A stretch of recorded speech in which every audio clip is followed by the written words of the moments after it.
Hello, everyone. Welcome to my Darlingtonia. Oh, are we going to watch a wasp do something it probably shouldn't do? I've already seen several wasps go into my Cobra Lilies here. As a matter of fact, this guy and this guy, it's like the wasps don't know to go down. Well, they do, but oh, watch out. Wasps, we have thousands and thousands and thousands of wasps around here, and these things are eating these wasps. There's probably a bunch of wasps down in here. Oh, this morning I watched a couple. They'll go in this hood, they'll buzz around, they'll get lost, and then eventually they get down and they just start crawling down and they get stuck down in there. But yeah, that's a Darlingtonia for you. So it's Monday. Sorry, I usually try to get my videos out on Sundays, as I say, but today is a 100-degree day, and I was not ready or set up to deal with 100 degrees. So I've spent the last couple days preparing for that. Actually, not several days, about a week or so I've been working on, because I knew the heat was coming. So check this out, guys. I have a chiller. This is a cooler, normal off-the-shelf store cooler. I have a chiller. I have a pump. I have a line set that's about 2.5 inches down from the surface that encircles this, and all that pump does is it recirculates the water that's in this, not in the chiller, but in this.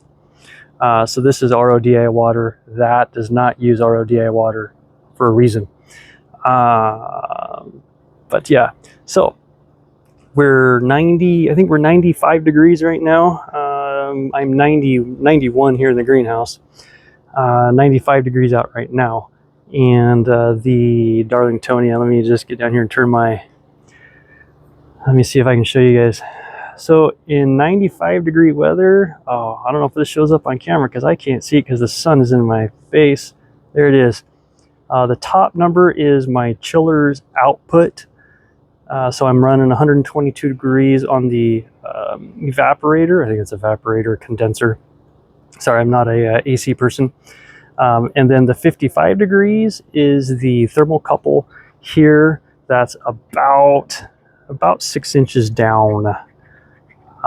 So I'm reading 55 degrees, 6 inches down in this cooler. And my circulating water is 12 degrees Celsius.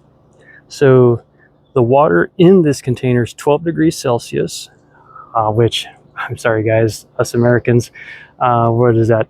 About 55 degrees, 54, I'm not sure. I'd have to do my calculations. That's why I have a chart right here.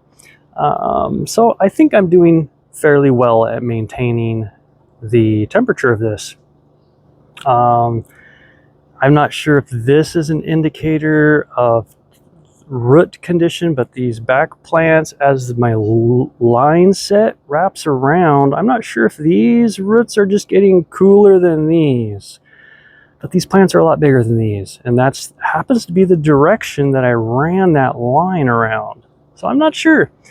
This is the first time really ever I am using this kind of system to grow Darlingtonia. Just big plants, big, beautiful plants. These are all from tissue culture. I don't know where the wasps are. But yeah, just great plants. There's no growing problems. And they even send off these Darlingtonia will send off little shoots. This is an above shoot for some crazy reason. But if I were to dig up these plants, you'll see runners all over. These guys are crazy growers. But yeah, so that's my Darlingtonia in 95-degree weather, is maintaining 55.2 degrees, 6 inches down. And that's 6 inches down. That's not even at the bottom of the reservoir. The reservoir, I've got about a 2-inch reservoir down there. Inch and a half. Not quite 2 inches, inch and a half. I didn't want a lot of standing water because this does rest 2 a.m. to 5 a.m. Why?